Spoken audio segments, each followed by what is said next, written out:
पिछली वीडियो में हमने देखा था मेंडल एंड हिज एक्सपेरिमेंट्स।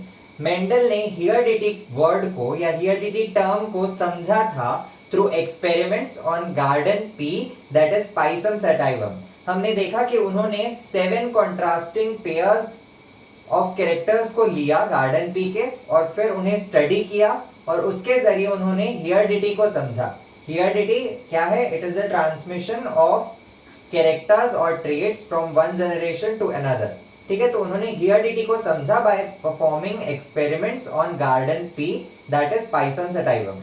अभी हम लोग देखेंगे कि उन्होंने वो एक्सपेरिमेंट्स, मेंडल ने जो एक्सपेरिमेंट्स किए वो किए कैसे। तो सबसे पहले उन्होंने क्या किया? ही सेलेक्टेड ट्रू ब्रीडिंग प्लांट्स। मैंने पिछली वीडियोस में 2-3 बार बता दिया है कि ट्रू ब्रीडिंग प्लांट्स क्या होता है। क्या होते हैं ट्रू ब्रीडिंग प्लांट्स?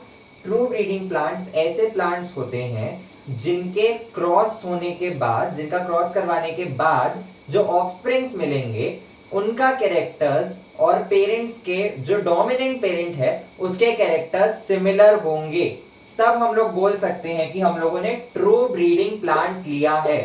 ठीक है, यहाँ पे मैंने एग्जांपल, ये वाला एग्जांपल मैंने कई बार बता दिया है कि अगर हम लोग कैपिटल टी लेते हैं जो कि ट्रू ब्रीडिंग टॉल प्लांट है, और एक लेते हैं हम लोग स्मॉल टी जो कि ट्रू ब्रीडिंग ड्वार्फ प्लांट है, अगर इन दोनों का हम लोग क्रॉस करवाएंगे तो हम लोग को जो भी ऑफस्प्रिंग मिलेंगे वो हम लोग के F1 जनरेशन होगा, और ये सारे F1 जनरेशन जो है वो कैसे होंगे?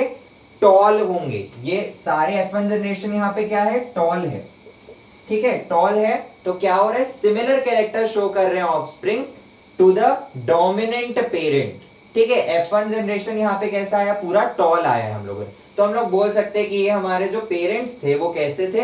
हम लोगों ने ट्रू ब्रीडिंग प्लांट लिया था। ठीक है, तो सबसे पहले यहाँ पे मेंडल ने वही किया। मेंडल ने सबसे पहले ही selected true breeding plants, then उन्होंने क्या किया? He obtained F1 generation, then उन्होंने ट्रू ब्रीडिंग प्लांट्स का क्रॉस करवा के यहाँ पे F1 जनरेशन प्रोजेनी जो है वो निकाला। देन उन्होंने क्या किया? Self pollinating F1 to get F2 and F3। Then उन्होंने F1 जनरेशन में जो हम लोग को प्रोजेनी मिला है उनमें सेल्फ पॉलिनेशन करवा के F2 जनरेशन निकाला, और फिर F2 जनरेशन का सेल्फ पॉलिनेशन करवा के F3 जनरेशन निकाला। हम लोग को F3 तक नहीं जाना है क्योंकि F2 से हमारा जो भी हम लोग को कंक्लूजन था वो मिल जाएगा। ठीक है, मेंडल ने जो भी एक्सपेरिमेंट उन्होंने परफॉर्म किया उनको और जानना रहा होगा, तो उन्होंने और बार बार सेल्फ पॉलिनेशन करके देखा। ठीक है, अब यहाँ पे हम लोग देखेंगे कि जब हम लोगों ने ये देखो कैपिटल टी स्मॉल टी हमने लिया, ये F1 प्रोजेनी, इसको हमने सेल्फ पॉलिनेट किया। ठीक है, capital T small T F1 generation के प्रोजेनी को हमने सेल्फ पॉलिनेट किया। तो हम लोग को क्या मिला है यहाँ पे? कैपिटल टी यानी tall, capital T small T यानी tall, capital T small T यानी टॉल, और एक हम लोग को मिला यहाँ पे स्मॉल टी यानी ड्वार्फ प्लांट। तो इसी को मैंने पिछली वीडियो में एक क्वेश्चन छोड़ा था कि मैंने बोला कि F1 जनरेशन को जब हम लोग सेल्फ पॉलिनेट करेंगे तो 1/4 जो है F2 जनरेशन का, उसमें से 1/4 जो है वो कैसा है? ड्वार्फ आया है। अब मैंने इसी सवाल के साथ वीडियो को एंड किया था कि ऐसा क्यों हो रहा है, तो क्यों हो रहा है वो अभी हम लोग यहाँ पे देखते हैं। 1/4 of F2 generation are dwarf because F1 generation were not pure plants. ठीक है, मैंने क्या बोला कि जो प्रोजेनी आएगा, ठीक है, जो भी प्रोजेनी आएंगे, ऑफस्प्रिंग आएंगे, वो पेरेंट्स के कैरेक्टर को रिसेंबल करेंगे, पर कब? अगर हम लोगों ने ट्रू ब्रीडिंग प्लांट लिया है। लेकिन यहाँ पे जब हम लोगों ने F1 को सेल्फ पॉलिनेट करवाया, ठीक है, तब हम लोग को जो प्रोजेनी मिल रहा है उसमें से एक हम लोग को ड्वार्फ मिल रहा है। क्यों? वो पेरेंट्स के कैरेक्टर को रिसेंबल नहीं कर रहा है। क्यों? क्योंकि हमारे पेरेंट हमने लिया है वो ट्रू ब्रीडिंग प्लांट नहीं है। ट्रू ब्रीडिंग प्लांट क्यों नहीं है? क्योंकि they had both tall and short trait. हम लोग यहाँ पे देखेंगे तो कैपिटल टी स्मॉल टी यानी टॉलनेस और ड्वार्फनेस, ये दोनों एक साथ है इसमें ट्रेट, इसीलिए इसको हम लोग प्योर ब्रीडिंग प्लांट नहीं बोलेंगे।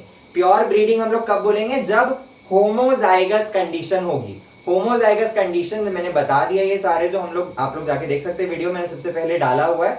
जो भी टर्म्स मैंने एक्सप्लेन किए थे जेनेटिक्स से रिलेटेड, उसमें आया था होमोजाइगस डोमिनेंट, होमोजाइगस रेसेसिव, ठीक है, यानी सिमिलर कैरेक्टर या सिमिलर ट्रेट शो करते हैं, कैपिटल टी होमोजाइगस डोमिनेंट। लेकिन यहाँ पे क्या हो रहा है, ये हेटेरोजाइगस कंडीशन है, यहाँ पे ये हेटेरोजाइगस कंडीशन है क्योंकि it has both tall and dwarf traits या कैरेक्टर। ठीक है, तो इसीलिए हमारा F2 जनरेशन में 1/4 जो है वो ड्वार्फ प्लांट्स होंगे, बिकॉज F1 ऑफस्प्रिंग जो है वो कैसे हैं, they are not true breeding plants. ठीक है, अब हम लोग आ जाते हैं यहाँ पे देखने की Mendel's law of inheritance. Mendel ने अब जो भी एक्सपेरिमेंट परफॉर्म किए उसके बेसिस पे उन्होंने मेंडल्स लॉ ऑफ इनहेरिटेंस दिए। 3 उन्होंने लॉ दिए हैं। पहला है लॉ ऑफ डोमिनेंस, ठीक है, लॉ ऑफ डोमिनेंस। दूसरा है लॉ ऑफ सेग्रीगेशन, ठीक है। तीसरा है लॉ ऑफ इंडिपेंडेंट असॉर्टमेंट। ठीक है, एक मिनट, ये लॉ में अभी वापस आते हैं, एक मिनट। ठीक है, तो ये 3 मेंडल के लॉ हैं, इसमें अभी वापस आते हैं, एक मिनट। यहाँ पे वापस आएंगे हम लोग। यहाँ पे एक पॉइंट देखेंगे कि हम लोगों ने देखा कि जब हम लोगों ने प्योर ब्रीडिंग प्लांट्स को यहाँ पे क्रॉस करवाया तब हम लोग को डोमिनेंट पेरेंट के कैरेक्टर्स तो सारे इसमें मिल गए। ठीक है, F1 प्रोजेनी में सारे डोमिनेंट कैरेक्टर्स तो मिल गए, पर ड्वार्फ वाला अब 2 पेरेंट्स का क्रॉस होगा तो उसमें से जो डोमिनेंट वाले का है उसका कैरेक्टर तो जाएगा ही, लेकिन ड्वार्फ वाले का, सॉरी, रेसेसिव वाले का कैरेक्टर भी जाएगा। ठीक है, पास ऑन होगा, लेकिन F1 जनरेशन में वो चीज शो नहीं हो रही है। वो चीज कब शो हो रही है, F2 जनरेशन में। तो इससे मेंडल ने कंक्लूजन निकाला कि जब भी कोई ट्रेट जो है, कोई भी ट्रेट है वो पास ऑन होगा, भले ही वो एक जनरेशन F1 जनरेशन अगर हम लोग ले उसमें ना दिखाई दे, पर आगे जो भी सक्सेसिव जनरेशंस होंगे उसमें हमें वो कैरेक्टर देखने को मिल सकता है। जैसे इस केस में हुआ, ड्वार्फ, हमने ड्वार्फ भी यहाँ पे किया, ये भी एक पेरेंट है तो इसके कैरेक्टर्स भी जाने चाहिए थे, पर हम लोग को F1 जनरेशन में तो नहीं दिख रहा है। तो इसका मतलब क्या है कि ड्वार्फनेस जो है वो इनहेरिट नहीं हुआ है, ऐसा नहीं है, ड्वार्फनेस भी इनहेरिट हुआ है, लेकिन वो चीज हम लोग को शो कब हुआ, F2 जनरेशन में, जब हम लोग को 1/4 जो है वो कैसा मिले, ड्वार्फ प्रोजेनी मिले। ठीक है, तो ये एक चीज और बतानी थी कि पास ऑन हो रहा है, इनहेरिट हो रहा है। ठीक है, सक्सेसिव जनरेशंस के थ्रू इनहेरिट हो रहा है, बट पॉसिबिलिटी ये है कि वो दिख सकते हैं, ऑब्जर्वेबल कैरेक्टर्स हो सकते हैं या फिर नहीं भी दिख सकते हैं। ठीक है, तो ये बात थी, एक कंक्लूजन यहाँ पे देना था मुझे तो मैंने बता दिया। अब हम लोग वापस आ जाते हैं यहाँ पे मेंडल्स लॉज ऑफ इनहेरिटेंस में।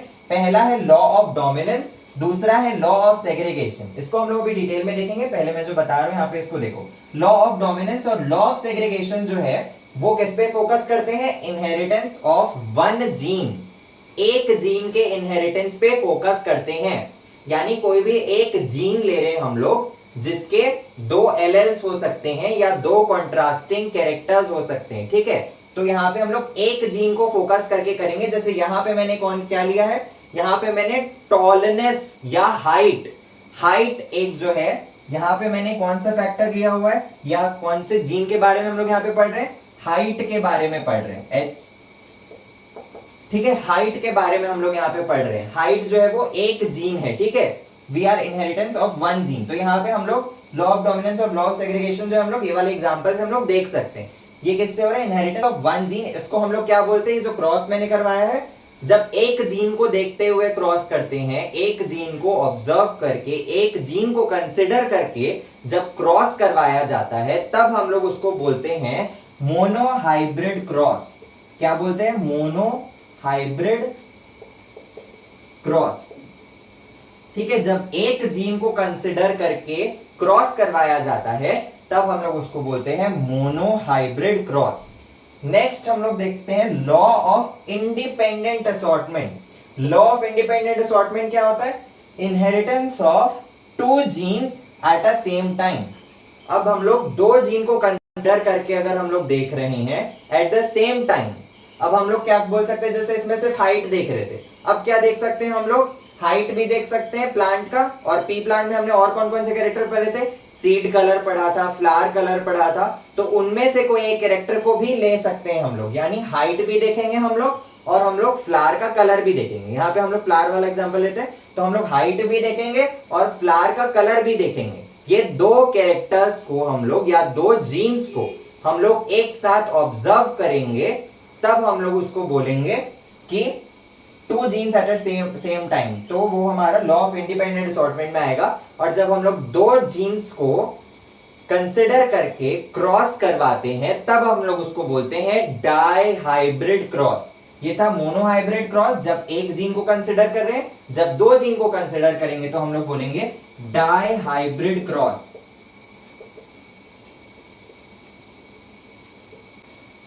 डाई हाइब्रिड क्रॉस को भी मैंने पिछली जो वीडियो डाली है, मैंने जो क्वेश्चन सीरीज वाला है उसमें क्वेश्चन जो पार्ट 2 वाला मैंने डाला है वीडियो, उसमें मैंने डाई हाइब्रिड क्रॉस को बहुत अच्छे से एक्सप्लेन किया है। हम लोग आगे भी देखेंगे, अभी और पढ़ेंगे उसको, ऐसा नहीं है, लेकिन मैंने उसमें बहुत अच्छे से एक्सप्लेन किया, तो आप लोग जाकर देख सकते हैं। ठीक है, तो ये थे हमारे मेंडल के 3 law, law of dominance, law of segregation और लॉ ऑफ इंडिपेंडेंट असॉर्टमेंट। ठीक है, अब आगे हम लोग इन सारे लॉज को डिटेल में देखेंगे। अभी के लिए वीडियो यहीं तक रखते हैं। So stay tuned to Studyverse and please subscribe to Studyverse. Share the video with your friends and family. Please subscribe.